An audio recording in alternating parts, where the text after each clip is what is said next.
चलो good morning everyone. क्या तुम लोग खा के तो एनर्जी आने, गुड मॉर्निंग नहीं बोल पा रहे तुम लोग? अब चलो अब इसमें आते हैं गाना गाने में। चलो इसका देखो कैसा है। अन्नम देव, हामिर देव, भैरव देव, पुरुषोत्तम देव, ऐसे करके तुमको गाना गाना है। देखो दिस इज द, ऐसे मेरे को याद है 25 का 25 मेरे को याद है, ऐसी याद है, ठीक है। इट्स लाइक अन्नम देव, हामिर देव, भैरव देव, पुरुषोत्तम देव, जय सिंह, नर सिंह, प्रताप राज, जगदीश राज। सिंह सिंह वाले साथ में, राज राज वाले साथ में। फिर कैसे? वीर नारायण, वीर सिंह, दिक्पाल, राजपाल। फिर चंदेल मामा में पॉज लेंगे क्योंकि वो इस डायनेस्टी का भी नहीं था और यहाँ पे आके क्या किया था, अपने आके क्या किया था, एस्टैब्लिश किया था अपने आप को।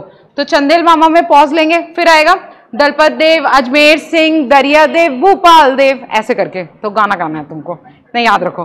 तो पहले चार को एक बार साथ में बोलो, चलो बोलो।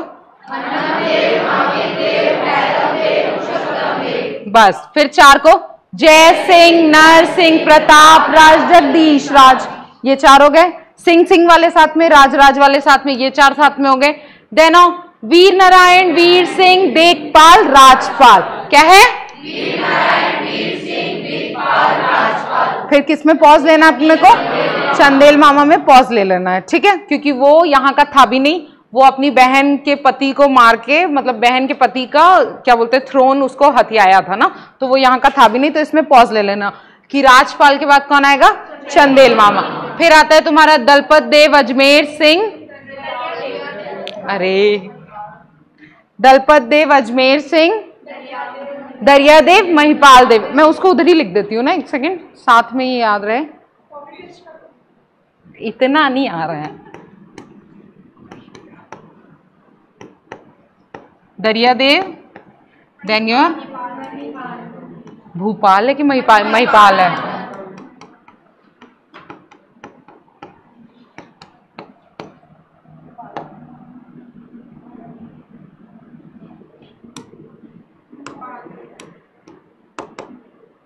क्या हो गया इसको?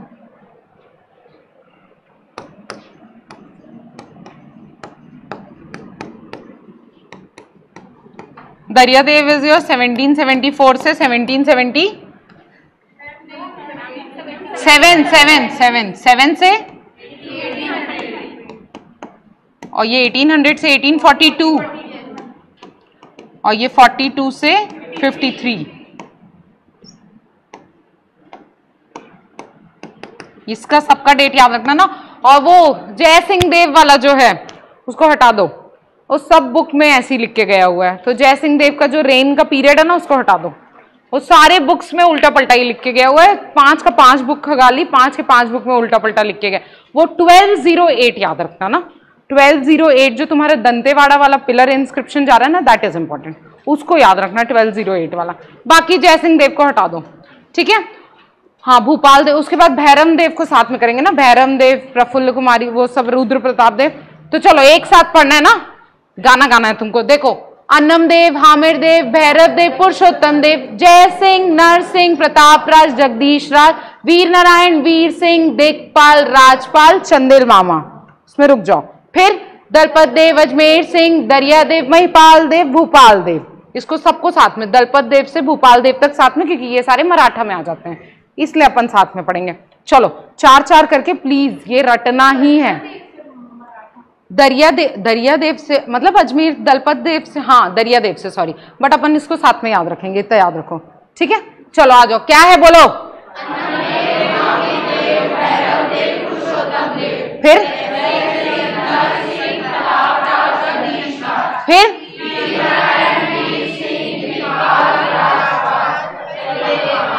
पॉज ले लो। फिर कौन आता है?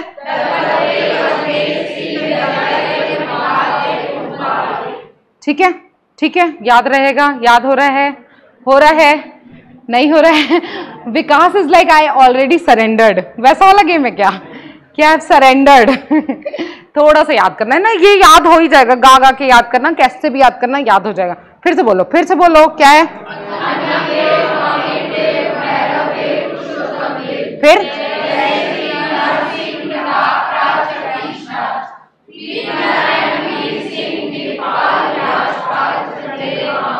फिर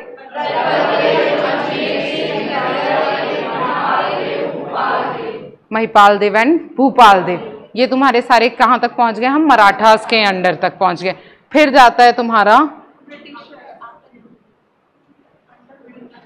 अंडर ब्रिटिशर्स, इसमें 4 ही लोग हैं, BRPP वही है ना, भैरम देव, रुद्र प्रताप देव, प्रफुल्ल कुमारी और प्रवीर चंद्र भंजदेव। तो ये BRPP जाता है ना। तो क्या है फिर तुम्हारा, क्या है फिर? किसके बाद है भैरम देव? भूपाल देव। भूपाल देव तक किए, फिर कौन आ रहा है अपना? भैरम देव, रुद्र प्रताप देव, प्रफुल्ल कुमारी एंड योर प्रवीर चंद्र भंजदेव। यहां तक ही है। देखो यूजुअली देखोगे सारे बुक्स में यहीं तक दिया हुआ है ना, जितनी भी हमारी हिस्ट्री की बुक्स है सब में यहीं तक दिया हुआ है। बट एक इंडियन प्रिंसली स्टेट करके साइट है जहां पे तुम्हारे बाकी के फ्यूचर, क्योंकि अभी द राजा इज फेमस ना, अभी वो शादी वादी हो गया तो राजा फेमस है, तो थोड़ा सा अपन after independence they are not राजा और रजवाड़ी, वो सब खत्म हो गया था ना, एवरीथिंग वाज ओवर।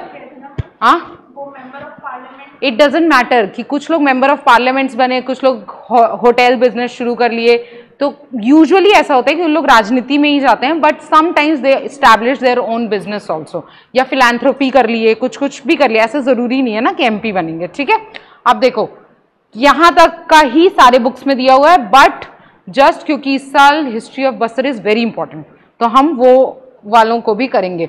फिर कौन है? विजय भारत कमल। बस विजय हुआ जब भारत, तो हमारा जो चिन्ह था, जो हमारा राष्ट्रीय फूल क्या बना है? कमल बना है, तो विजय भारत कमल, वैसे ही याद रखना है इसको। ठीक है, लास्ट के इंडिपेंडेंस के बाद के ना ज्यादा इंपॉर्टेंट नहीं है, this Kamal Chandra Bhanjdeo is थोड़ा सा इंपॉर्टेंट ना, क्योंकि ये अभी करंट में राजा है। ठीक है, तो विजय भारत कमल।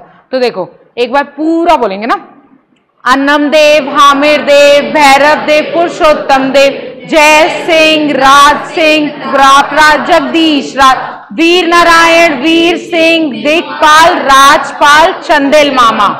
ठीक है, यहां तक पॉज लो। फिर क्या है? दलपत देव, अजमेर सिंह, दरिया देव, महिपाल देव, भूपाल देव, ये हो गया। फिर BRPP आ गए, that is your Bhairam Dev, Rudra Pratap Dev, Prafulla Kumari and Pravir Chandra Bhanjdeo. ठीक है, और फिर लास्ट में जब विजय हुआ भारत तो कमल खिलेगा, तो विजय भारत चंद्र एंड कमल चंद्र भंजदेव। ठीक है, ठीक है, छंदा का तो गायब हो गया होगा सब, क्या हुआ? कुछ समझ आया? लेट नहीं आना है। चलो एक बार, just because you are scoring good, आपके लिए हम एक बार और रिवाइज करेंगे। ठीक है, ऐसे अस्कटाना मत यार प्लीज, तुमको ये याद होना चाहिए ना, प्लीज एकदम अलाली मत करना, ये याद करना है तुमको। ठीक है, अलाली से कौन सा टैक्स था जरा बताएंगे आप लोग? कलाली, वो क्या चीज के ऊपर लग रहा था? इंटॉक्स, एक्साइज या इंटॉक्सिकेंट्स के ऊपर। ठीक है, तुम लोग अब ये सब वर्ड भी घर में कोई बोलता होगा तो तुमको टैक्स वैक्स याद आता है ना भाई। ठीक है, सैर करने जा रहे हैं तो उसके लिए कौन सा टैक्स था? इंपोर्ट एक्सपोर्ट, क्या नाम था वो? सायर था। ठीक है, और क्या? हाँ, और पंडरी मार्केट में जो जाके दारू पी रहा है, इंटॉक्सिकेंट का ऑफिसर, उसका नाम क्या था? पंडरी पांडे। और बहुत सारे टैक्सेस को मिला के जब हम लोग ड्राई फ्रूट्स को किसी चीज में मिलाते हैं तो क्या बनता है? सेवई। तो वो अपना टैक्स क्या है? स्मॉल टैक्सेस वाले या फाइन्स का टैक्स, याद है ना? कोन्हे जूहा पट्टी, गार्डन के लिए। ठीक है, कोन्हे पट्टी इज फॉर गार्डन। ठीक है, उसे सिर्फ पट्टी बोल दिए तो हाउस के लिए, टोयंगा पट्टी बोल दिए तो कौन घूम रहा है? उसको ट्रिक याद है, टोय टोय कम के घूम कौन रहा है? बंजाराज ना। ठीक है, ओके, और कौन सा ट्रिक है यार? हो तो गया सारा। हाँ, स्लोली कौन टैक्स कलेक्ट करने जाए? शोलके। कौन? शोलके। और बढ़ चढ़ के कौन डॉक्यूमेंट के प्रिपेयर? बढ़कर। ठीक है, और एक और है यार, बार कौन विलेज बरार पांडे बार विलेज विजिट कर रहा है। ठीक है, तुमको याद है ना मराठा के टैक्स? मैं भी वो मेंस वालों को रिवाइज करवाई हूँ, उन लोग को पूरा ये चीज, और उन लोग को भी मतलब रिवाइज हो गया है, तो उन लोग मेंस लिख रहे हैं इस बारी, तो समझो तुमको भी याद रखना है, तुमको मेंस तक अपना लिखते तक याद रखना है ना, ये सब ट्रिक्स ही दिमाग में आएगा जब मेंस में लिखने जाओगे तो। समझ आया? चलो अब इसमें वापस आते हैं, एक बार लास्ट बार कहेंगे फिर अन्नमदेव लिखना शुरू करेंगे। चलो 1 2 3 स्टार्ट, बोलो।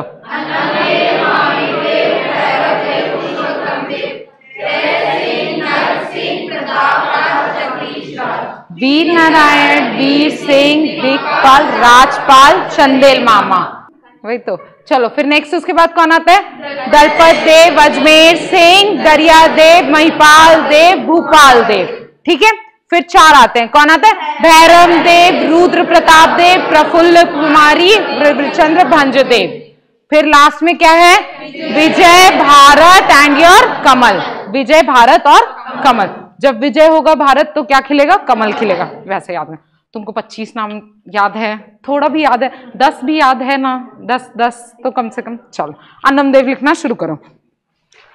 ऑनलाइन वालों तुम लोग को भी ऐसे अपना वॉइस रिकॉर्ड करके भेजा करो मेरे को, चिल्ला चिल्ला के तुम लोग वॉइस रिकॉर्ड करके भेजो। Annamdev has been called as चालकी वंश राजा। ठीक है, अब सुन लो, इधर सुन लो। अन्नमदेव किन दोनों लोगों का बेटा है? किसका किसका बेटा है? कल का पिछले का। पहला इस गणपति, फिर रुद्रांबा देवी और उसकी मम्बडम्बा देवी। मम्बडम्बा देवी उसका शादी किसके हुआ था? चालुक्य ऑफ सोलंकी से शादी हुआ था और उसके 3 बच्चे थे, प्रताप रुद्रदेव, अन्नमदेव और रैला देवी। तो अन्नमदेव किस डायनेस्टी का हुआ? चालकी, चालुक्य डायनेस्टी, चालुक्य ऑफ सोलंकी का हुआ ना अन्नमदेव। चालुक्य ऑफ सोलंकी का हो गया, इसीलिए बस्तर वाले जब अपना फोक सॉन्ग गाते हैं तो अन्नमदेव को काकतीय नहीं बोलते हैं, अन्नमदेव को चालुक्य वंश का राजा बोलते हैं, क्योंकि पापा से था ना, पापा के नाम से जुड़ा हुआ था ना, इसलिए याद रखना चालकी वंश राजा के नाम से। और वो चालकी वंश राजा वैसे ही लिखना ना, चालुक्य डायनेस्टी रूलर नहीं लिख के आना, चालकी वंश राजा वो लिखा हुआ ही वैसा है ना। जो चीज मैं कन्वर्ट नहीं करा रही हूँ कृपया स्वयं से कन्वर्ट ना करें। गेंद सिंह है हमारे यहाँ, उसको बॉल सिंह ना करें, साफ सीधी बात। ये प्रसन्न मात्र का क्या था यार? ये तुम लोग बड़ा अच्छे से याद है, तुरंत याद आया है ना ऋषिका को। कैसे ऋषिका? Happy only. हामिर देव को ना कोई नहीं पढ़ता था। अन्नमदेव के बाद डायरेक्ट लोग किसको पढ़ने लगे थे? पुरुषोत्तम देव। अन्नमदेव, हामिर देव, भैरव देव, पुरुषोत्तम देव, 2 को छोड़ देते थे कि हामिर देव को कोई नहीं पढ़ रहा है, भैरव देव भी ज्यादा कुछ नहीं है, पुरुषोत्तम देव याद रखते हैं क्योंकि वो गोंचा पर्व शुरू किया था, याद रखो। अभी बताऊंगी पुरुषोत्तम देव के बारे में, बहुत कुछ है उसके बाद बताने में। 1 साल CGPSC पूछ लिया कि काकतीय डायनेस्टी की किस रूलर का हिस्ट्री ऑफ उड़ीसा से रिलेटेड है।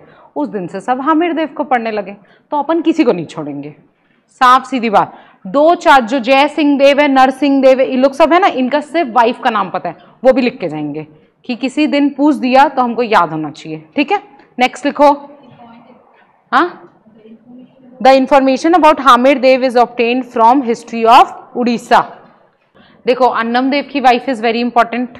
ठीक है, ये मेघई अरिच केलिन इज वेरी वेरी इंपॉर्टेंट। उस टाइम पे अगर किसी वुमेन को हंटिंग वंटिंग आ रहा है तो शी इज वेरी इंपॉर्टेंट। और मेघई साड़ी जो चलता है आजकल, जो बस्तर में चल रहा है, किसी को पता है कैसा दिखता है मेघई साड़ी? बताओ अक्षिता, बस्तर वाले नहीं देखे हो?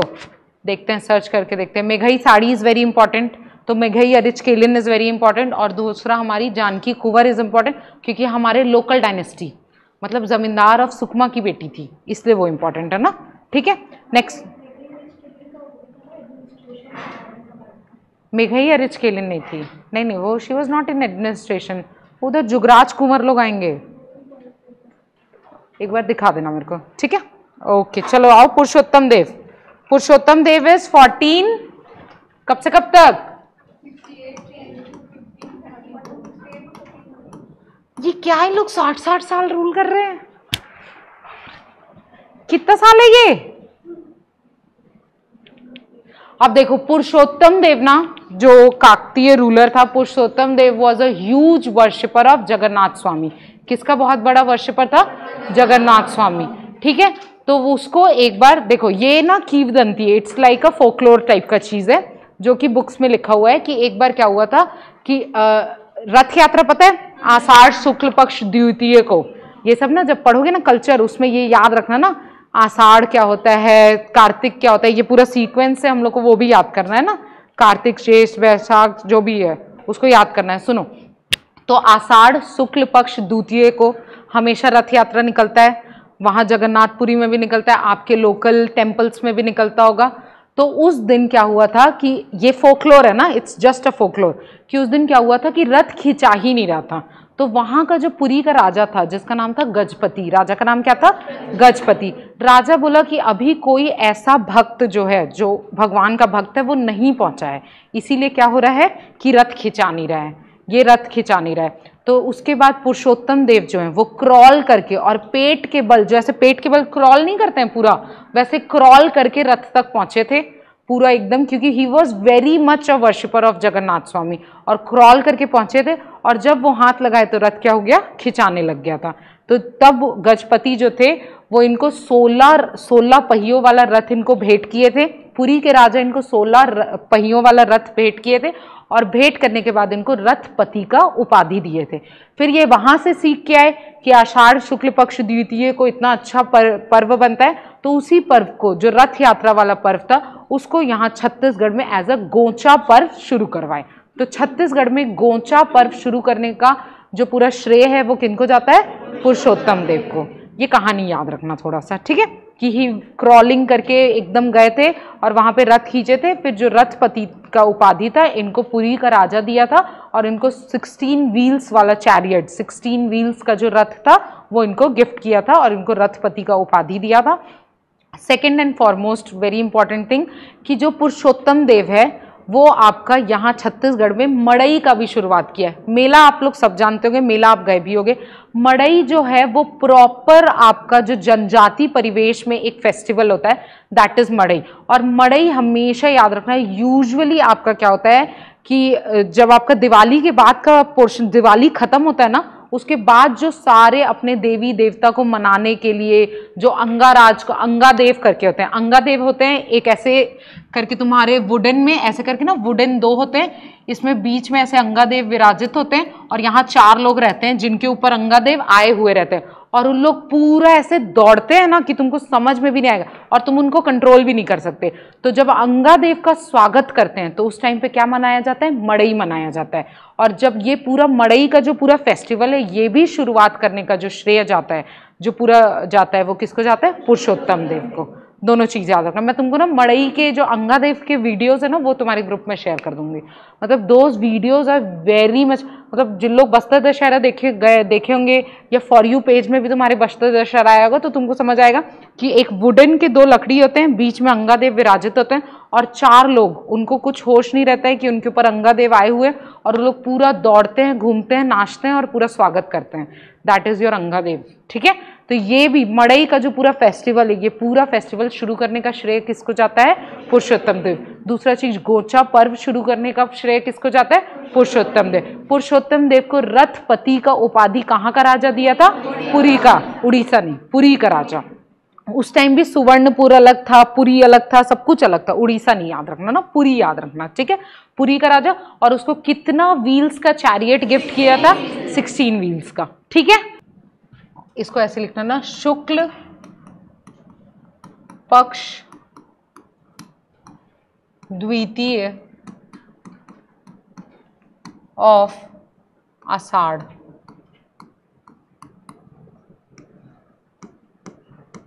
ये याद रखो ना, बस यहां इसलिए लिखवा रही हूं ताकि तुमको बार बार जब पूरा कल्चर पढ़ लो तो भी ये दिखे तुमको, समझ आए? शुक्ल पक्ष द्वितीय ऑफ आषाढ़ मंथ, ठीक है। देखो जो भी फेस्टिवल है ना हमारे छत्तीसगढ़ का, सबको तुमको वैसे याद नहीं रखना है कि अगस्त में होता है, नवंबर, चैत्र बैसाख ज्येष्ठ आषाढ़, वैसे ही याद रखना है। उसको रटेंगे ना, चैत्र बैसाख ज्येष्ठ आषाढ़, पूरा वैसे ही याद रखना है, ठीक है। कि चैत्र में तुम्हारा कौन सा फेस्टिवल होता है, बैसाख में कौन सा होता है, ज्येष्ठ में कौन सा होता है, ये सब याद रखना ना। अब तीजा वीजा तुम ऐसे याद नहीं कर सकते कि सितंबर में मम्मी लोग तीजा मना रहे हैं, नहीं भाई, तुमको याद रखना है कि तीजा का तुम्हारा तृतीय शुक्ल पक्ष ऑफ, तुम चैत्र बैसाख ज्येष्ठ आषाढ़ सावन भादो तृतीय शुक्ल पक्ष ऑफ भादो में जाएगा। वैसे रटना है ना अपने को, छत्तीसगढ़ में फेस्टिवल्स ऐसे रटना है। तुमको इंटरव्यू में डायरेक्ट बोल देगा कि आपके यहाँ तीजा किस दिन कब मनता है। अब तुम इंटरव्यू में सर तीजा सेलिब्रेटेड इन सितंबर, भागो यहाँ से, भगा देंगे तुमको। तो तुमको वो चैत्र बैसाख ज्येष्ठ आषाढ़ पूरा याद होना चाहिए। अभी से जाके एक बार कैलेंडर देख के रट लो यार, ताकि तुम्हारा ईजी हो जाए।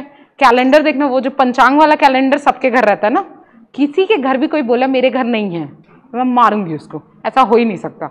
सबके घर वो वाला कैलेंडर रहता है, एक बार देख लो, या तो नेट पे सर्च कर दो ना कि all the 12 months according to Hindu calendar, खत्म। ठीक है, देखो मेला अलग होता है, मड़ई अलग होता है, प्लीज याद रखना ना, प्लीज याद रखना। जब हम लोग कल्चर में पढ़ेंगे ना तब बताऊंगी कि मेला क्यों अलग होता है, मड़ई क्यों अलग होता है। मेला कई बार हमको, मान लो किसी को हमको प्रोत्साहित करना है, गवर्नमेंट को किसी चीज को बहुत प्रोत्साहित करना है। जैसे तुम देख लो तातापानी का मेला, तातापानी का तुम्हारा मेला है, तातापानी कहाँ है, तुम्हारे बलरामपुर में। अब गवर्नमेंट को चाहिए कि भाई आदमी टूरिज्म बढ़ाने के लिए तातापानी घूम के आए, घूमने जाएगा तातापानी, तो वहां एक मेला लगा दो। तो वो ऐसे कैसे होगा कि टूरिज्म भी बढ़ेगा, लोग जो वहां के हैं उन लोग उस मेला में अगर अपना ठेला टपरी सब लगाएंगे तो उनको पैसा भी मिलेगा। ये तुम्हारा मेला हो गया।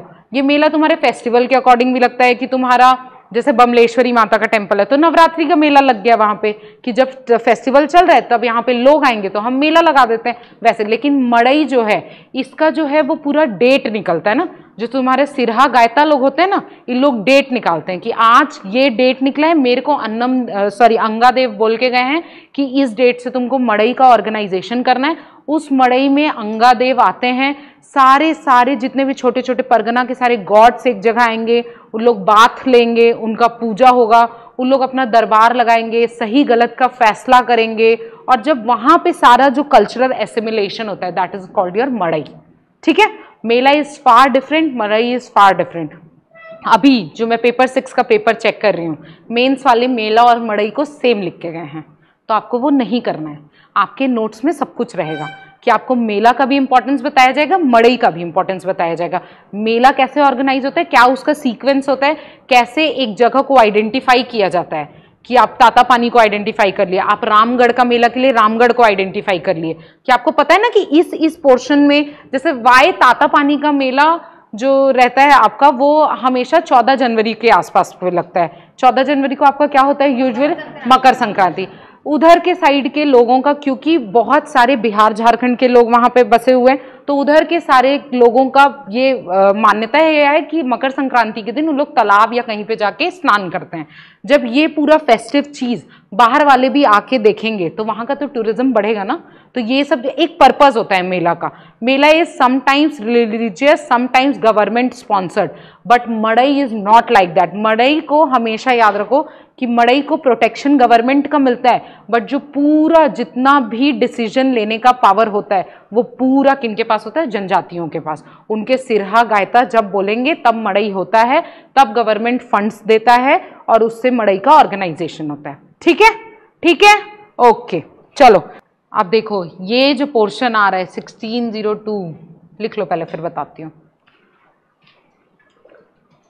ये जो पोर्शन आ रहा है इस टाइम पे इंडिया में, इतना याद रखो, इस पीरियड के टाइम में 1605 में तो तुम्हारा अकबर मर गया, आ गया जहांगीर। उसको नशा करने के अलावा कुछ काम धाम था नहीं, वो सिर्फ नशा किया है ना, वो कोई काम धाम नहीं किया है। आ गया जहांगीर। तो इस टाइम पे जो तुम्हारे साउथ में, जो साउथ है ना तुम्हारा, वहाँ पे जो छोटा छोटा डायनेस्टीज था वो इमर्ज हुआ है। साउथ में तुम्हारी छोटी छोटी डायनेस्टीज इमर्ज हुई है। और क्योंकि हमारा बस्तर साउथ से लगा ही हुआ है तो यहाँ पे हमारे यहाँ बस्तर में फर्स्ट मुस्लिम इन्वेजन होगा कुली कुतुब शाह का। गोलकोंडा का एक रूलर होता है जिसका नाम क्या है, Quli Qutub Shah. First Muslim invasion होगा किसके टाइम पे, किस राजा को पढ़ रहे हैं अभी हम, प्रताप राजदेव। टेन्योर देखो, मैं तुमको ये सब कहानी इसलिए बताती हूँ कि तुम ये देख लो तो तुमको याद रहे कि अकबर मर गया, जहांगीर आया, कोई काम नहीं किया, तो फिर छोटे छोटे जो किंगडम्स है वो बड़े होंगे और बस्तर से अगर कोई किंगडम बड़ा है तो वो बस्तर को तो अटैक करने का कोशिश करेगा। तो गोलकोंडा तो तुम्हारे ये रहा, हैदराबाद इधर ही आस पास है गोलकोंडा। हैदराबाद कितना दूर है बस्तर से, 300 किलोमीटर 400 किलोमीटर। उधर आके अटैक करना क्या इन लोग के लिए छोटी बात है, उधर आके अटैक करेंगे। लेकिन बस्तर के rulers were so proficient and so good, और इनका आदिवासी सेना था। हमेशा याद रखना ना, बस्तर का कोई ये नहीं कि हम बाहर से हम काकतीय की सेना लेके आए और ये इनका आदिवासी सेना था। और क्योंकि आदिवासी अगर किसी को अपना राजा मान लेते हैं तो उसके पीछे वो अपना पूरा उनके जनरेशनल पूरा उनको मानते हैं ना। तो आदिवासी सेना जो थी वो कुली कुतुब शाह की पूरी सेना को ख़त्म कर दिया था। मतलब इतना फियर्स फाइटिंग हुआ था कि मुस्लिम इन्वेजन जो यहाँ पे होने का कोशिश हुआ था वो बिल्कुल सक्सेसफुल। 2-3 बार मुस्लिम इन्वेजन आएंगे, इसके जस्ट बाद भी जो आएगा उसके भी टाइम पे मुस्लिम इन्वेजन, यही गोलकोंडा के ही रूलर्स आएंगे, हाँ कुतुब शाह जो आएगा वो आएंगे। और उसके बाद क्या होगा आपका कि बस्तर की जो सेना है इन सबको क्या करेगी, डिफीट करेगी। हमेशा याद रखना है यहाँ पे हम डिफीट करते हैं, ठीक है। देखो आज कैसे भी अपने को ना भूपाल देव तो खत्म करना है, ताकि कल हम भैरव देव और ये सब खत्म करके फणीनाग शुरू करें और कांकेर ट्राइबल इसमें नहीं पढ़ेंगे, एक साथ पूरा पढ़ेंगे। क्योंकि ना राजा राजा बीच में आ जाता है ना, तो ट्राइबल रिवोल्ट फिर आपका वो हो जाता है, ब्रेक हो जाता है। तो ट्राइबल रिवोल्ट 12 का 12 एक साथ पढ़ेंगे, इसमें नहीं पढ़ेंगे ना, बस नाम लिखवा के जाऊंगी किस रूलर के टाइम पे कौन सा है, क्योंकि बीच बीच में आ जाता है। और अपना हर ट्राइबल रिवोल्ट का ना अपना एक यूनिकनेस है, हर ट्राइबल रिवोल्ट का अपना एक यूनिकनेस है कि कोई किसी तुम्हारे बेटे बेटे के चक्कर में हो गया, कोई तुम्हारा पेड़ काटने के चक्कर में हो गया, कोई तुम्हारा दीवान के चक्कर में हो गया, दीवान का एक्सप्लॉइटेशन के चक्कर में हो गया, कोई तुम्हारा कि मतलब तुम्हारे रियासत वालों को भी रिस्पेक्ट नहीं कर रहे हैं उसके चक्कर में भी। भूमकाल जो है तुम्हारा वो रियासत वालों का, भूमकाल का तो हम लोग एक एक जगह पढ़ेंगे। मतलब भूमकाल को क्योंकि सीजीपीएससी इतना तगड़ा पूछ चुका है, और भूमकाल का बहुत अच्छा आंसर मेरे पास लिखा हुआ है, मैं तुम लोग को वो आंसर भी दे दूंगी। भूमकाल का वो आंसर तुम लोग एकदम रट लेना, क्योंकि उसमें पूरा इंसिडेंट एक साइड में लिखा हुआ है और यहाँ पे क्या क्या हुआ पूरा ऐसे एरो बन के मेरे को एक दिन मेरे को मिलेगा तो मैं तुमको आंसर भूमकाल का अपना दे दूंगी। कौन सा? देखो बस्तर दशहरा कितने दिन का बनता है? 75 दिन का बस्तर दशहरा, एकदम खतरनाक। तो प्रथमा से लेके तुम्हारा प्रथम दिन नहीं सॉरी द्वितीया से लेके सेकेंड डे से लेके 7th डे तक जो चैरियट घूमता है पूरा, that is your 4 wheel, 4 wheel वाला घूमता है, ठीक है। और फिर अष्टमी और नवमी के दिन जो चैरियट घूमता है जिसमें राजा रहता है, जिसमें दंतेश्वरी माता और तुम्हारा मणिकेश्वरी माता, दंतेश्वरी माता और एक कौन है, एक का और नाम क्या है यार, दंतेश्वरी माता की बहन का नाम जिनको लेके आते हैं, मावली माता, मावली माता। उन दोनों का जो छत्र रहता है वो तुम्हारे किस में रहता है? 8 व्हील्ड में रहता है, जो अष्टमी नवमी के दिन रहता है। तो ये 4 व्हील और 8 व्हील चैरियट का जो प्रचलन है वो बस्तर दशहरा में किसने शुरू किया है? वीर सिंह देव। प्लीज याद रखना, ब्रैकेट में वहां लिख लो बस्तर दशहरा, बस्तर दशहरा लिख लो ब्रैकेट में। जो 4 व्हील का होता है वो 2nd डे से 7th डे तक होता है, और 8 व्हील का जो होता है वो अष्टमी नवमी के दिन होता है, ठीक है। याद रखना ना, प्लीज याद रखना। अब बस्तर दशहरा तो हम लोग एकदम वो पढ़ेंगे, जोगी बैठाई, तुम्हारा कौन सा लकड़ी का नाम तक पढ़ेंगे। जो लकड़ी लाते हैं ना, ठुल्गू घोटला बोला जाता है उसको, क्या बोला जाता है? ठुल्गू घोटला, वो लकड़ी का नाम है। जो पहला लकड़ी लेके आते हैं जिससे रथ का निर्माण होना शुरू होता है, दैट इज योर ठुल्गू घोटला। तो वो बस्तर दशहरा में पूरा पढ़ के जाएंगे, ठीक है। अभी बस इतना याद रखो कि बस्तर दशहरा में 4 और 8 व्हील्ड का जो तुम्हारा चैरियट है, जो तुम्हारा रथ है, वो किसने शुरू किया है? वीर। आप सुनो गांव वालों, मंधोता अपना कैपिटल कौन बनाया था? अन्नमदेव। उसके बाद मंधोता से चक्रकोट कौन शिफ्ट किया था? पुरुषोत्तम देव। कौन था? पुरुषोत्तम देव। और फिर चक्रकोट से बस्तर कौन शिफ्ट किया है? कौन? दिक्पाल देव। और उसके बाद बस्तर, बस्तर गांव है ना, अभी नहीं सोचने का कि बस्तर को बस्तर डिवीजन, बस्तर डिस्ट्रिक्ट, वैसा नहीं सोचने का। बस्तर वो गांव है, और वो गांव जो बस्तर है वहां से फिर जगदलपुर कौन शिफ्ट करेगा? दलपत देव। ये अपन लिखेंगे आगे जाके, ठीक है। तो ये याद रखना ना, कौन कौन सा ट्रांसफर किया कैपिटल को, प्लीज याद रखना इसको, ठीक है। वेरी वेरी वेरी इंपॉर्टेंट, जो पहला इंस्क्रिप्शन है जिसमें हमको छत्तीसगढ़ी में कुछ लिखा हुआ मिला है, वो क्या है आपका? Dantewada pillar inscription. इसमें छत्तीसगढ़ी में आपका क्या नाम है? दिक्पाल देव का नाम लिखा हुआ है। अरे यार, this is the point of conflict. See for Chhattisgarhiya people it's a language ना, एंड वी आर तो doing the work for promoting it as a language, तो that's why we will write language. देखो हम लोग छत्तीसगढ़ में हैं तो we have to promote Chhattisgarhi, तो that's why we will always write it as a language, because what we are doing is we want it to get into the 22 schedule language, हमको उसी में जाना है। तो तो जितना भी अभी छत्तीसगढ़ राजभाषा आयोग है उसका जितना भी कॉन्फ्रेंस हुआ है उसमें सबसे पहला मोटो ही हमारा यही है कि 22 जो लैंग्वेज है, शेड्यूल्ड लैंग्वेज है, उसमें 23rd लैंग्वेज कौन सा होना चाहिए? Chhattisgarhi. That's why we will always call it a language, we will never call it a dialect. We can call Sadri a dialect, Halbi a dialect, ये सबको बोल सकते हैं, ये सब उपभाषा है, ये सब बोली हैं, but we will never call Chhattisgarhi या डायलैक्ट। तो भी मेंस में जो मैथ्स का पेपर होता है, हमारा मैथ्स का पेपर हुआ था 120 का, मेरा आया था 108, तो वो बन जाता है मेरे से, क्योंकि मेंस में तुम्हारा रीजनिंग इतना कुछ वो नहीं आता है, तो मेंस के हिसाब से तो मेरा हो जा रहा है। लेकिन व्यापम के जो पेपर्स होते हैं जिसमें रीजनिंग एकदम तगड़ा आता है, रीजनिंग में मेरे को थोड़ा सा प्रॉब्लम जाता है। मैथ्स तो मतलब भगवान की दया से ठीक है, बहुत अच्छा है मेरा। थू थू थू हाँ, अरे भीष्मणी सर इज़ द लेजेंड यार। भीष्मणी सर बहुत तगड़ा पढ़ाते हैं मैथ्स और रीजनिंग, मैं तो उन्हीं से पढ़ी हूँ। भीष्मणी सर का language is very nice. Bhishmani sir ना हम लोग को क्या करते थे, डेली प्रैक्टिस प्रॉब्लम डीपीपीज जो होते हैं ना वो देते थे। और डीपीपीज में क्या होता है आपका कि थोड़े से छत्तीसगढ़िया वर्ड्स हो गए कि उसको हिंदी में लिखो, थोड़ा आपका इंग्लिश का हो गया, सिनोनिम्स एंटोनिम्स हो गया, थोड़ा आपका हिंदी का हो गया, पर्यायवाची, विलोम शब्द, समानार्थी शब्द, वो हमको डीपीपीज रोज देते थे। और उसके चक्कर में हम लोग का पूरा ये कवर हुआ है, पूरा कवर हुआ है। और वो इतना क्रिएटिवली, अगर मान लो पीने की इच्छा, खाने की इच्छा, जिसमें पिपाशु, पिपाशा, ये वाले सारे वर्ड्स होते हैं ना, जो सारे ये वर्ड, वो उस दिन एक वर्ड, एक दिन वो ऐसा करेंगे कि वो सारे वर्ड्स दे देंगे। तो भीष्मणी से बहुत मतलब बहुत क्रिएटिवली हिंदी, छत्तीसगढ़ी और ये मैथ्स का पोर्शन पढ़ाते हैं। मैं उन्हीं से पढ़ी हुई हूँ, वो बहुत अच्छा पढ़ाते हैं। आप लोग का अभी नहीं शुरू हुआ है ना भीष्मणी सर की क्लासेस, फिर शुरू होगा वीकेंड्स में, आई गेस वीकेंड्स में होगा या फिर डेली भी हो सकता है। लेट्स सी कैसा प्लान हो रहा है, लेकिन उनकी क्लासेस मत छोड़ना, बिल्कुल नहीं छोड़ना। और सर वो भी वैदिक मैथ्स भी बहुत बेहतरीन पढ़ाते हैं। वैदिक मैथ्स भी एकदम अच्छे से कि विनिकुलम क्या है और ये क्या है वो क्या है, सब सिंपल। लास्ट में तुमको कुछ नहीं करना है, लिख के तुमको मल्टीप्लाई करके आंसर लिख के वही आना है, बस तुमको क्या करना है वो मेथड दिखा देना है, वो इम्पॉर्टेंट होता है। और मैथ्स में एक चीज़ हमेशा याद रखना कि तुम्हारा पेपर ऐसा रहेगा, ऐसा नहीं रहेगा, तो अपने पेपर को डिवाइड करना, तभी तुम्हारा बनेगा मैथ्स ना, इतना याद रखो। 2 मार्क्स में अगर तुमको परसेंटेज निकालने के लिए बोल दिया तो तुम सोचोगे कि मैं ऐसे लिख के जाऊं, तो नहीं होगा, उसको तुमको ऐसे करना है, ऐसे। जैसे ये तुम्हारा पूरा पेपर है ना, तो इसमें तुमको ऐसे डिवाइड करना है, तब तुम यहाँ से यहाँ जाओगे और यहाँ से यहाँ जाओगे, तब तुम्हारा अटेगा। मैथ्स में सबके साथ दिक्कत ही यही है कि उनकी चीज़ें यहाँ पे अटती नहीं है, तो आपको हटाना है ना, अपना हटा के आना है मैथ्स के पेपर में, मेंस में। और 66 46 आराम से आ जाता है, वो उतना टेंशन सी सैट का मत लेना। लेकिन मैथ्स को बहुत, अगर तुम पेपर 4 में स्कोर कर लिए तो तुमको सिंगल डिजिट रैंक से कोई नहीं रोक सकता। और तुम क्यों सोचोगे कि मेरे को एक पोस्ट लगाना है, always aim for the higher thing.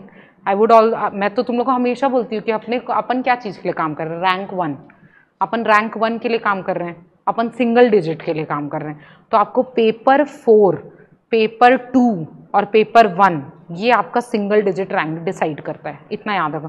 तुम्हारा लैंग्वेज अच्छा नहीं होगा, 100 नंबर का अगर तुम हिंदी खराब करके आ गए फिर तो ख़त्म है गेम, गेम ही ओवर है तुम्हारा। तो पेपर 1 और पेपर 2 ऐसे तुम जितना अच्छा लिख सकते हो, जितना अच्छा समझ सकते हो, लिख सकते हो, ऐसे वो। और तुम्हारा पेपर 4 जहाँ पे तुम अगर मैथ्स में 50 में 47 तक स्कोर कर लिए तो तुम आ जाओगे rank holder, you are a rank holder. ये हम मैथ्स का यही रोल है यहाँ पे कि 50 में तुमको कितना स्कोर करके जाना, 40 अबव। अपना एम ही 40 अबव रखना, चाहे तुम आर्ट्स बैकग्राउंड के रहो, चाहे तुम कितना भी इंजीनियरिंग बैकग्राउंड के रहो या कोई भी बैकग्राउंड के रहो, तुमको मैथ्स में अबव 40 अटेंड करना है। क्योंकि तुम ये एक्सपेक्ट नहीं कर सकते कि मेरा बायो भी अच्छा रहेगा, मेरा केमिस्ट्री भी अच्छा रहेगा और मेरा फिजिक्स भी अच्छा रहेगा। वो तीनों में से 2 अच्छे रहते हैं यूजुअली, याद रखना, तीनों नहीं अच्छा रहेगा। तो 75 में तुम यहाँ पे 60 का एम कर पा रहे हो, और अप्लाइड में तुम 75 में एटलीस्ट 70 65। और applied is all about current affair ना, कि तुम कितना करंट को अच्छे से पढ़ के जा रहे हो, कि तुम एग्रीकल्चर के बारे में कितना देख ले रहे हो, और सर जो नोट्स दे रहे हैं स्टैटिक नोट्स, वो इम्पोर्टेंट। तो पेपर 4 में याद रखना, मैथ्स को आप एकदम छोड़ के नहीं जा सकते ना। मैं आर्ट्स वाला हूँ, जैसे आई हैव पीपल जिनका मैं आर्ट्स वाली हूँ, मेरे को मेंस देना है तो मेरे को मैथ्स में 25 नंबर लाना है, वो नहीं निकलेगा बहन। अब मैं नहीं बोल सकती मुँह में आपको, मैं क्यों डिमोटिवेट करूँ, बट यू कांट। अगर आप आर्ट्स वाले भी हो तो आपको अगर रैंक निकालना है तो यू हैव टू डू थोड़ा सा एक्स्ट्रा मेहनत इन मैथ्स ना। कौन कौन आर्ट्स वाला है? आर्ट्स नहीं तो मैथ्स नहीं पढ़े, 11th-12th नहीं पढ़े हो, बायो वाले हो, कॉमर्स वाले, कॉमर्स तो अच्छा नीचे करा, कॉमर्स वालों को तो ठीक रहता है यार। CGPSC का maths is not sine theta cos theta, वो है ही नहीं, वो है ही नहीं। तुम्हारा एल्जेब्रिक है पूरा, वो सब जाना ही नहीं है तुमको, थोड़ा सा फॉर्मूला रटना है। CGPSC का मैथ्स इज वेरी इजी, इतना याद रखो। 66 नंबर वो जो उस साल हुआ था, जो 66 मार्क्स नहीं आया था लोगों का, वो उस साल इसीलिए हुआ था क्योंकि उनको अपने वालों को लेके आना था, साफ सीधी बात। वो वाला जो मैथ्स था वो वैसा मैथ्स नहीं आएगा। वो मैथ्स आपका किस पेपर में आएगा? अभी जो 6 जुलाई को ADI का पेपर होगा, क्योंकि इट्स ऑल अबाउट मैथ्स और रीजनिंग का पूरा गेम है वहाँ पे, तो वो मैथ। लेकिन अगर आप स्पेसिफिकली एकदम CGPSC एस्पिरेंट हो तो आपको बेसिक मैथ्स अपना अच्छा करना है ताकि तुम 40 के अबव जा सको। जितने भी रैंक होल्डर्स है तुम उनका मार्क्स देख लेना, पेपर 4, पेपर 2 और पेपर 1 में वो लोग वहीं स्कोर करके गए। नहीं तो पेपर 7 में किसी को मार्क्स नहीं मिला है, कितना भी सोशियोलॉजी फिलॉसफी पढ़ के चल जाओ, नहीं मिला है मार्क्स, नहीं ही मिल रहा है। तो ये जो 3 पेपर है ना, अगर इसमें तुमने एकदम 130 स्कोर कर दिया तो you are a rank holder, इतना याद रखो। ठीक है, ठीक है। आज का जो प्रवचन है यहीं समाप्त होता है। स्टेप्स लिखना पड़ता है, स्टेप्स लिखना पड़ता है। देखो उसके लिए ना मैथ्स को ना मैं जितना अभी I have people whom I am guiding, तो मैं उन लोग को जितना भी मैथ्स का पेपर करवा रही हूँ उन लोग 40 मिनट्स में कंप्लीट कर रहे हैं, 40 to 50 मिनट्स, ताकि इधर का 20 मिनट तुम लो और उधर 2 घंटा। उसमें तुमको साइंस और अप्लाइड दोनों लिखना है, और दोनों बड़े सब्जेक्ट्स हैं, बहुत बड़े बड़े सब्जेक्ट्स हैं। एक बार हार्ट का डायग्राम बनाने जाओगे ना, कब 5 मिनट जाता है पता ही नहीं चलेगा। तो इसलिए तुमको मैथ्स में सेव करना है चीज़ों को, कि तुम 40 मिनट में अपना मैथ्स बना के जाओ, ताकि तुमको ये 20 मिनट और इधर 2 घंटे पूरे मिले। ये सबका स्ट्रैटेजी होता है, सारे पेपर का अपना स्ट्रैटेजी है। तुम सोचोगे मैं हर पेपर को, जैसे मैं पेपर में मैं पहले पार्ट 1 सॉल्व करूंगा, फिर पार्ट 2 सॉल्व करूंगा, फिर पार्ट 3, नो। आपका हर पेपर का स्ट्रैटेजी होता है। अगर आप हिस्ट्री लिख रहे हो, हिस्ट्री भी है, पपेट भी है, और तुम्हारे हिस्ट्री ऑफ छत्तीसगढ़ भी है, उसमें तुम पहले पपेट को खत्म करके आओ ना। तुमको पपेट खत्म, और पपेट का ऐसा चीज है कि तुमको आना होगा तो आएगा, नहीं आना होगा तो तुम परमात्मा को बुला लो, तुमको नहीं आएगा, इतना याद रखो। क्योंकि हर साल वो 2 कॉन्सेप्ट नया लेके आएंगे, हर साल। लेकिन वो 50 नंबर के लिए तुम लक्ष्मीकांत की पपेट की इतनी मोटी बुक पढ़ के जाओगे क्या? नहीं, इतना क्यों टाइम वेस्ट करोगे? तो पपेट को निपटाओ तुम 20-30 मिनट में निपटाओ, और लिखने वाला है ना, पपेट को 30 मिनट में निपटाओ। फिर तुम्हारे पास 2-2.5 घंटे हैं, 2.5 घंटे पूरा है, जिसमें तुमको दोनों हिस्ट्री लिखना है, इंडियन हिस्ट्री भी लिखना है और छत्तीसगढ़ हिस्ट्री भी लिखना है। उसमें तुमको 15 नंबर में पहले जाना है, कि 15 नंबर में जो मेरा बना बनाया, जो मैं आंसर राइटिंग कर चुकी हूँ, अगर वो मेरे को मिल गया। अगर तुम सोचो 15 नंबर के दोनों क्वेश्चन तुम 20 मिनट में लिख के आ गए हो तो तुम ऑलरेडी एज पे हो। फिर सोचो तुमको 4 नंबर में सोच के लिख लो, सुंदर बना के लिख लो, लेकिन तुम 15 नंबर को 20 मिनट में अगर लिख के आ गए हो तो दैट इज योर एज, वो तुम्हारा एज है। तो हर पेपर का ना अपना एक वे होता है उस पेपर को अटेम्प्ट करने का। जैसे यूजुअली मैं मेरा सेल्फ एक्सपीरियंसेस कि I complete English and Chhattisgarh within 1 hour, मेरे साथ ये है। तो मैं वो विद इन 1 आवर, और जो छूटे हुए पोर्शन हट गया, तो मेरे पास 2 घंटा है 100 नंबर का हिंदी लिखने के लिए। आप समझ लो 2 घंटे में अगर आप 100 नंबर का हिंदी लिख के जा रहे हो, और उसके बाद और छूटी हुई चीज़ों को, मान लो छत्तीसगढ़ में मेरे को कुछ सोचना पड़ रहा है, उसको मैं छोड़ी आगे बढ़ी, इंग्लिश में मेरे को कुछ सोचना पड़ रहा है, उसको मैं छोड़ी आगे बढ़ी, लेकिन मैं वो इधर का 100 नंबर का कम से कम मैं 60 नंबर तो करके आ गई हूँ ना 1 घंटे में, वो 1 घंटे में। बाकी मेरे को 2 घंटे में क्या करना है, इधर का 100 नंबर, 2 घंटा है, 2 घंटा उसमें 100 नंबर भी है, और 40 नंबर वो है जो मेरे को सोचना है थोड़ा। तो ये हर पेपर का एक स्ट्रैटेजी होता है, इतना याद रखो। एक दिन सर लेंगे तुम्हारा, एक दिन सर को बोलेंगे, सर क्लास लेंगे, तुमको हर पेपर को बताएंगे कि इस पेपर में तुम्हारा क्या फॉर्टे है। और तुमको रियलाइज होगा जब तुम पूरे सब्जेक्ट्स पढ़ लोगे ना, तब तुमको रियलाइज होगा नहीं मेरे को ये पहले लिख के जाना है, मेरे को वो पहले लिख के जाना है। जैसे हमेशा याद रखो, मेंस का पेपर जो देते हैं, तुमको बुकलेट दिया जाता है और एक पेज दिया जाता है जिसमें सारे क्वेश्चंस होते हैं। तो तुमको अपना 5 मिनट ना वो पेज पे इन्वेस्ट करना है कि तुम सारे पॉइंट्स लिख के चले गए, मैं ये पहले अटेम्प्ट करूंगा, this is my first round of attempt, this is my second round of attempt, and this will I go if I will have the time. और हमेशा याद रखना, mains is all about quantity, never go for the quality, कि तुम सोचो कि मैं 15 number को इतना अच्छा लिख के जाऊं कि मेरा 8 नंबर का 4 क्वेश्चन छूट गया है, तो फिर तुम गए, तुम जा चुके हो, तुम्हारा पेपर जा चुका है। तो it's all about the quantity, remember, कि तुम पूरा पेपर भर के आ जाओ, वो ज़्यादा तुमको फायदा करेगा। रादर तुम एक क्वेश्चन को एकदम ब्यूटीफुल इतना सुंदर लिख के आ जाओ कि तुमको उसको देना 10 ही है, तुमको 15 में, तुमको भी 10 देगा, जो 5-10 मिनट में लिखा उसको भी 10 देगा, वो 4-5 फैक्ट्स देखेगा, हाँ मेरे को इसको 10, तो तुम्हारा तो चला गया ना टाइम, तुम्हारा तो टाइम चला गया। तो इट्स ऑल अबाउट कि how many questions you are attempting in mains, it's all about quantity. Mains is all about, कभी मत सोचना कि क्वालिटी का है, इट्स ऑल अबाउट। मैं सीरियसली बता रही हूँ, मैं लोगों का पेपर चेक करती हूँ, पूरा पेपर अटेम्प्ट किए रहते हैं, इसीलिए वो लोग 60 पार कर देते हैं, और मेरे को ऐसा लगता है कि क्या लिख के गए हैं जो 60 मार्क्स आ जा रहा है, पर क्यों? क्योंकि वो सब अटेम्प्ट करके गए हैं, आधा आधा नंबर जुड़ के भी 60 पे आ जा रहे हैं उन लोग, लेकिन उनका कंटेंट इज नॉट गुड, लेकिन वो क्वांटिटी पे तो काम कर लिए ना अपना क्वांटिटी, और तुम्हारे पास कंटेंट भी है। इसलिए मैं बोलती हूँ जिनका स्पीड का दिक्कत है, आई रिक्वेस्ट प्लीज अपना याद रखना कि टाइमर लगा के लिखो, टाइमर लगा के अभी से स्पीड मेंटेन रखो, कि तुम पेपर तुमको कंप्लीट करना है, कुछ भी हो जाए, पेपर अपने को पूरा 42 का 42 क्वेश्चन कंप्लीट करके आना है, इसीलिए अभी से आंसर राइटिंग कर रहे हो ना। नहीं तो फिर हम बोलते कि प्री का बैच अलग करो, प्री में जाओ, तुमको क्यों? प्री निकाल के कुछ नहीं उखड़ने वाला, इतना याद रखो।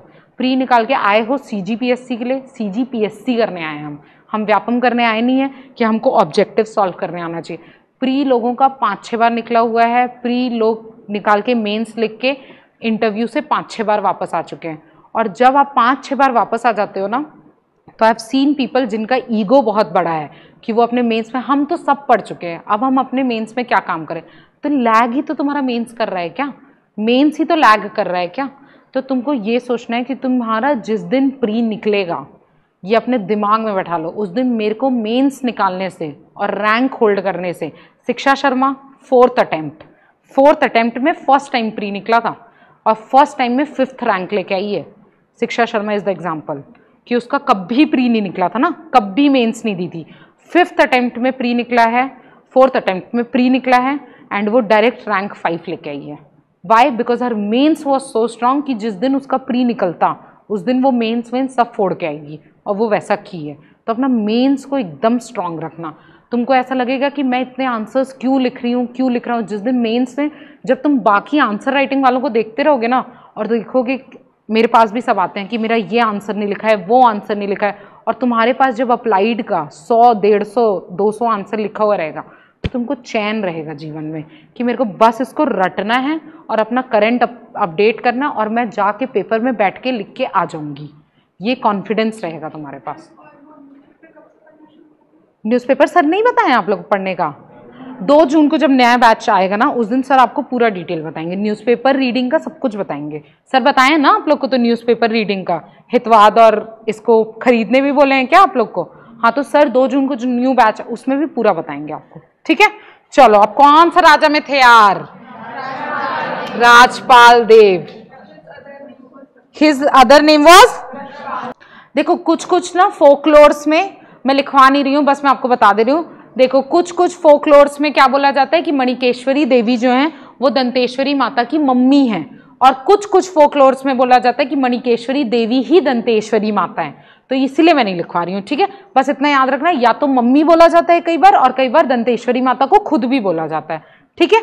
उसके बाद, और इनकी 2 बीवी थी। कितना दिन रूल किए थे यार?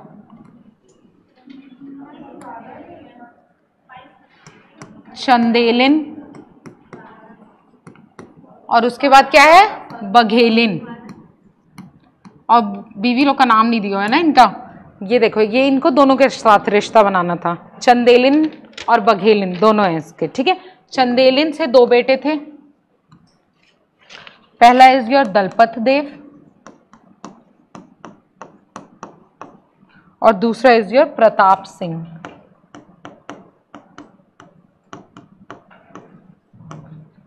और बघेलिन से एक बेटा था दक्षिण सिंह। बच्चे लोग का नाम ऐसा ऐसा कैसा रख देते हैं यार? वाइफ्स लिख लेना ना, यहाँ वाइफ्स लिख लेना, पता चल रहा है कौन है चंदेलिन बघेलिन। चंदेलिन वाइफ थी, एक बघेलिन वाइफ थी। उस चंदेलिन से 2 बच्चे थे, दलपत देव और प्रताप सिंह, और बघेलिन से एक बच्चा था, क्या नाम था, दक्षिण सिंह। जब राजपाल देव मरा ना तो दलपत देव छोटा होगा, तो उस टाइम पे जब भी कोई राजा बनता है तो इतना याद रखो, जो छोटे छोटे चिल्टू पिल्टू लोग होते हैं ना, वो लोग सबको राजा बनने का चल रहता है। तो उसमें से ये रहा होगा वहां पे, और ये बोला मैं हूं आज से राजा। फिर दलपत देव बड़ा हुआ, गया राखी लेके मम्मी का अपनी, और निपटा दिए। आ रहा है ना इसके बीच में 1741। बताओ इस टाइम पे क्या हुआ था, कहाँ पे हुआ था? रतनपुर में। रतनपुर में मराठा इन्वेजन हुआ था। इसी के टेन्योर में क्या रहा है? वाह, 1750 में बताओ, रायपुर में मराठा इन्वेजन। तो 1741 में तुम्हारा किस में हुआ है? रतनपुर में। और 1750 में किस में हुआ है? रायपुर में। अब इनके में लिखो, इन्वेजन में लिखो, ये दोनों जगह मराठा एकदम पम्प्ड है ना। 1741 में हम रतनपुर वालों को निपटा चुके हैं, हम रायपुर वालों को निपटा चुके हैं। अब वो आएंगे तुम्हारे बस्तर में और यहाँ से लात खा के जाएंगे, क्योंकि यहाँ कौन सी सेना है हमारी? आदिवासी सेना। याद रखना कि यहाँ से इन लोग बहुत पम्प्ड होके आते हैं ना, कि आएंगे यहाँ पे हम रतनपुर वालों को, हम रायपुर वालों को। अब फिर आएंगे इन लोग 1770 में, कहाँ आते हैं? तुम्हारे बस्तर में, दलपत देव के टाइम पे। और यहाँ से फिर इनको मार के भगाया जाता है। ठीक है, बस इतना याद रखना कि दलपत देव का जो खुद का बेटा होता है, एक होता है अजमेर सिंह और एक दरिया देव। दरिया देव ही मराठास और ब्रिटिशर्स के साथ हाथ मिलाता है, जिसके कारण तुम्हारा बस्तर कहाँ चल जाता है? ब्रिटिशर्स और मराठास के अंडर में चल जाता है। वो दरिया देव है जिसके अंदर कोई दरिया नहीं है, वैसी याद की हूं मैं, वो वैसी याद रखना ना, वो दरिया देव है जो करता है, और ये दलपत देव का बेटा ही है वो, इतना याद रखना। तो 1741 में जो मराठास हैं वो पहले रतनपुर को निपटाए, 1750 में किसको? रायपुर को, और 1770 में आए यहाँ और फिर मार खा के जाएंगे। ठीक है, देखो दलपत देव के टाइम पे एक चीज याद रखना, क्योंकि लोग हार के गए थे, नीलू पंथ को क्या किए थे? हम हरा दिए थे, लेकिन उनको इंटरेस्ट तो था ना, उनको पता तो था ना कि यहाँ पे एक बहुत बड़ा जो डायनेस्टी है वो रूल कर रहा है, और जिनके पास बहुत सारे माइनर फॉरेस्ट प्रोड्यूस्ड हैं। जो माइनर फॉरेस्ट प्रोड्यूस है उसमें तो हमारा इस टाइप की चीज़ें, चिरौंजी हो गई, मतलब जो बाहर जाके जिनका वैल्यू बहुत बढ़ जाता है, जो बहुत एग्जॉटिक हो जाती हैं चीज़ें, जो यहाँ पे जो यहाँ के ट्राइबल्स हैं वो उनके अपने घर में उग रही हैं चीज़ें। लेकिन यहाँ के ट्राइबल्स को गुड़ के बारे में नहीं पता था, और किसके बारे में नहीं पता था? सॉल्ट के बारे में पता था। और when you test salt for the first time, आपको एक फ्लेवर समझ आता है, तो उनको ऐसा लगा कि ये बहुत एग्जॉटिक चीज़ है। उनको थोड़ी पता था यहाँ के ट्राइबल्स को कि ये यहाँ समुद्र में सुखा के पानी निकल जाएगा, उनको नहीं पता था। तो उस चीज़ को, सॉल्ट को और जैगरी को, गुड़ को एज एन एक्सचेंज में दे रहे थे, और क्या ले रहे थे इनसे?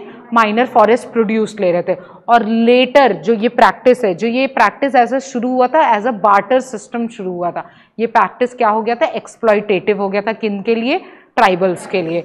और ये जो बंजारास का एंट्री है बस्तर में, ये पूरा किसका स्ट्रैटेजी था? भोंसलास का स्ट्रैटेजी था। उनको देखना था कि यहाँ पे क्या चीज़ें बिकती हैं और यहाँ के लोगों के पास कितना पैसा है और क्या चीज़ है। तो ये जो पूरा स्ट्रैटेजी किसका था? बंजारा एंट्री का, भोंसलास का, क्योंकि उनको इंटरेस्ट था, यहाँ से टकोली लेने में बहुत इंटरेस्ट था। एक बार हार के जा चुके थे। अभी देखो, अभी जब भाई लोग के बीच में, दलपत देव के 2 बेटे अजमेर सिंह और दरिया देव, इनके बीच में जैसे ही लड़ाई होगा, जैसे ही टसल होगा, तो किसका एंट्री आएगा? मराठास का एंट्री होगा। ठीक है, ठीक है। नेक्स्ट लिखो कंस्ट्रक्शन वर्क, इन्हीं के दलपत देव के में लिखो कंस्ट्रक्शन वर्क। हाँ, टकोली, टकोली वो बताई थी ना मैं आप लोगों को। Takoli is a kind of tax जो जमींदारी रीजन से कौन लेता था? आपके मराठास लेते थे। जब मराठास के वीडियोस देखोगे ना तो वहां मैं बताई हूँ टकोली, टकोली है। ठीक है, ये दरिया देव ही था जो दरिया में डाल दिया डायनेस्टी को। हाँ, यही साइन करेगा ना। अभी आएंगे ना, उसमें आएंगे। आप सुन लो, देखो गाँव वालों, सुनो सुनो सुनो सुनो। देखो, दलपत देव था, दलपत देव के टाइम पे नीलू पंथ 1770 में अटैक किया, हार के चला गया। फिर दलपत देव के टाइम पे एक बार और अटैक करने का कोशिश करते हैं इन लोग। तो दलपत देव क्या किया? भाई मैं अपना जो कैपिटल है उसको बस्तर से कहाँ शिफ्ट कर दूं? जगदलपुर शिफ्ट कर दूं। जगदलपुर शिफ्ट कर दिया। अब दलपत देव के टाइम पे बंजारास का एंट्री होता है और बंजारास आके यहाँ पे क्या करते हैं, बार्टर सिस्टम से सॉल्ट देते हैं, मतलब एक्सप्लॉयटेशन ऑफ ट्राइबल शुरुआत कर देते हैं, ठीक है। उसके बाद आता है कौन, दलपत देव मर जाता है। दलपत देव बचपन से ही ना, बचपन में ही जो तुम्हारा अजमेर सिंह है, दलपत देव का एक बेटे का नाम क्या है, अजमेर सिंह, उसको क्या बना दिया है, डोंगर रीजन का ऑफिसर बना दिया है। कौन से रीजन का, डोंगर रीजन। यूजुअली याद रखना हल्बी भतरी में डोंगर का मतलब पहाड़ होता है, इतना याद रखना, पहाड़ होता है। तो कोई भी एक डोंगर रीजन, वहां पे उस टाइम पे एक रीजन का नाम होगा, किसी भी एक पहाड़ का नाम होगा, जिसका ऑफिसर किसको बना दिया था, किसको, अजमेर सिंह को बना दिया था। तो इससे हमको पहले से पता चल जा रहा है कि क्योंकि उसको वहां का officer eight a young age से बनाया है, तो दलपत देव किसको अपना सक्सेसर मानता था, अजमेर सिंह को। लेकिन अजमेर सिंह के साथ फिर दरियादेव का क्या हुआ था, power of struggle of power हुआ था, मतलब वॉर ऑफ सक्सेशन हुआ था। किन दोनों के बीच हुआ था, अजमेर सिंह और दरियादेव, दोनों भाई थे, दोनों के बीच में हुआ था। और इसमें जीता कौन था, अजमेर सिंह, क्योंकि उस टाइम पे दरियादेव अकेला था ना, अभी किसी के साथ हाथ वाथ नहीं मिलाया, अभी वो सोचा मैं अपना ही लड़ लूंगा, लेकिन उससे हो नहीं पाया, क्योंकि ऑब्वियसली जिसको पुराना राजा बोल के गया है कि ये राजा बनेगा, उसी को वहां के लोग भी सपोर्ट करेंगे कि वही राजा बनेगा। तो अजमेर सिंह को पूरा लोगों का सपोर्ट था, और जो भी इनका वॉर ऑफ सक्सेशन हुआ था, इसमें कौन जीत गया था, तुम्हारा अजमेर सिंह। अब दरियादेव इधर हार गया है, उसको लेकिन चाहिए भाई गद्दी, क्या चाहिए उसको, गद्दी चाहिए। तो वो जाता है किसके पास, मराठास भोंसला के पास। किसके पास जाता है, भोंसला के पास। और वहां पे ये किसके थ्रू जा रहा है, दो लोग के थ्रू जा रहा है। एक विक्रम देव है जो तुम्हारा उड़ीसा में, जयपुर उस टाइम बताई थी, जो उड़ीसा में जयपुर है वहां का रूलर है तुम्हारा एक विक्रम देव, और दूसरा एक तुम्हारा ब्रिटिश ऑफिशियल है जिसका नाम क्या है, जॉनसन। ये दोनों के थ्रू जाता है वो किसके पास, मराठास के पास। और मराठास के पास जाके बोलता है कि भाई तुम लोग मेरे को बना दो राजा, फिर इसके एवज में तुम जो बोलोगे, तुमको टकोली चाहिए टकोली, तुमको कोई जगह चाहिए जगह, मैं सब देने को तैयार हूं। तो यहाँ पे फिर क्या होता है, तुम्हारा हलबा रिबेलियन होता है। कौन सा रिबेलियन होता है, हलबा रिबेलियन। इतना याद रखो, जो जगदलपुर का पूरा एरिया है वहां पे 90% कौन सी जनजाति भरी हुई थी, हलबा जनजाति भरी हुई थी। और हलबा लोग अपने किस राजा को सपोर्ट कर रहे थे, अजमेर सिंह। किसको सपोर्ट कर रहे थे, अजमेर सिंह। जनता कभी अपने राजा के खिलाफ नहीं जाती है, इतना याद रखो, चाहे सामने भाई ही क्यों ना हो, जनता विल ऑलवेज सपोर्ट हुम, राजा। तो राजा के साथ मिलके हलबा लोग पूरा मिलके किसके अगेंस्ट लड़े थे, भोंसला के अगेंस्ट लड़े हैं, तुम्हारा ब्रिटिशर्स के अगेंस्ट लड़े हैं। और विक्रम देव जो तुम्हारा उड़ीसा का विक्रम देव, उड़ीसा जयपुर का जो विक्रम देव है, ये तीनों की कंबाइंड सेना के अगेंस्ट कौन लड़े थे, अजमेर सिंह और हलबा, दोनों मिलके लड़े थे। कौन दोनों मिलके लड़े थे, अजमेर सिंह और हलबा लोग मिलकर लड़े थे।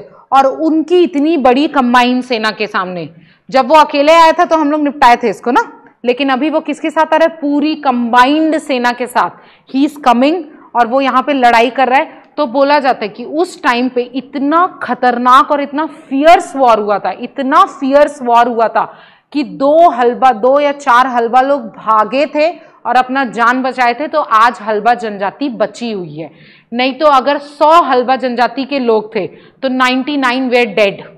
इतना बड़ा, इतना फियर्स वॉर हुआ था, इतना खतरनाक वॉर हुआ था। और इसमें अजमेर सिंह का भी डेथ होता है। अजमेर सिंह को इसीलिए मसीहा ऑफ रिवॉल्यूशन बोला जाता है, क्योंकि वो लास्ट तक नहीं माना था कि मैं किसी का सॉवरेनिटी एक्सेप्ट करूंगा। आई एम अ रूलर और मेरे लोग हैं, मैं ही उनको रूल करूंगा। वो किसी का सॉवरेनिटी एक्सेप्ट नहीं किया था, और इस वॉर में अजमेर सिंह का क्या हो जाता है, डेथ हो जाता है। Ajmer Singh got killed in this war.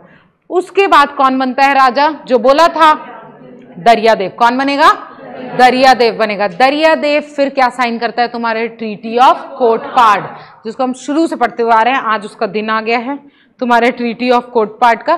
Treaty of Kotpad तुम्हारा 6 अप्रैल 1778 को साइन होता है। और वो ट्रीटी ऑफ कोटपाड से जो तुम्हारा बस्तर इंडिपेंडेंट था, वो किसके अंडर में आ जाता है, मराठास के अंडर में। किसके अंडर में आ जाता है, मराठास के अंडर में। समझ आया पूरा कहानी, पूरा समझ आया कि कैसे दलपत देव था, उसके 2 बेटे थे। दलपत देव अपना सक्सेसर किसको बनाया था, अजमेर सिंह को। और फिर अजमेर सिंह और दरियादेव के बीच में क्या हुआ था, पावर स्ट्रगल या वॉर ऑफ सक्सेशन हुआ था। उसमें कौन जीता था, अजमेर सिंह। फिर दरियादेव किसके पास गया था? भोसला के पास। किसके पास गया था? भोसला। और किसके थ्रू गया था? दो लोग के थ्रू, एक विक्रमदेव और दूसरा जॉनसन। जॉनसन के थ्रू गया था भोसला के पास। और उसके बाद कौन सा रिबेलियन हुआ था तुम्हारा? हलबा रिबेलियन। तो कहां तक लिख लिए अपन? To gain the, he went वाला लिख लिया ना, he went to gain the power of Bastar. और उसमें लिखो all three of them pledged to help Daryadev against Ajmer Singh with some conditions। और नेक्स्ट पॉइंट लिखो हलबा रिबेलियन। नेक्स्ट पॉइंट इसी के में डालो, Halba rebellion.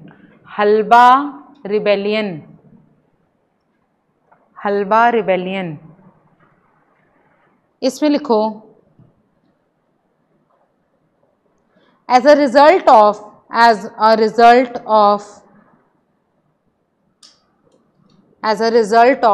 struggle of power,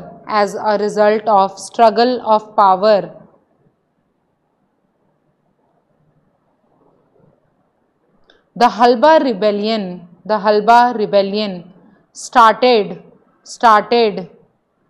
in Bastar. The Halba rebellion started in Bastar under the leadership of Ajmer Singh.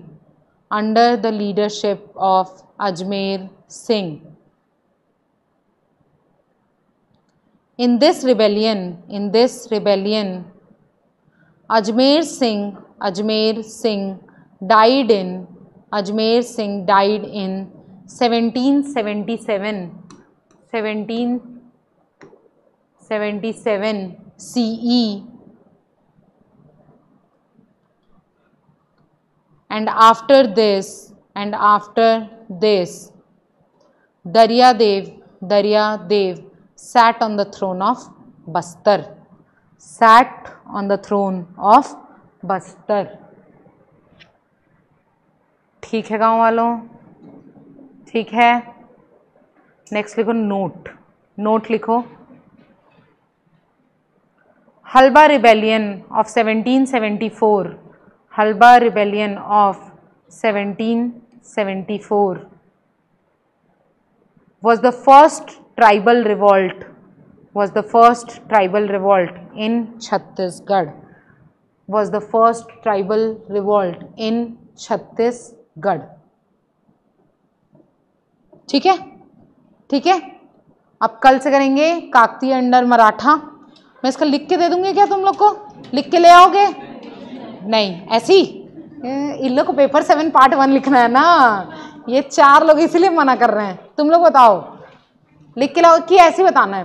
लेकिन अपने को आज कल थर्सडे फ्राइडे, कल थर्सडे ना। हाँ हो जाएगा यार, वो तो हो जाएगा आराम से। होगा तो फणी नाग और कांकेर भी बचा है ना उधर। कांकेर में तो 3 लोग का नाम है, बोप देव और ये और वो देव। चलो, थैंक यू एवरीवन। क्लास समझ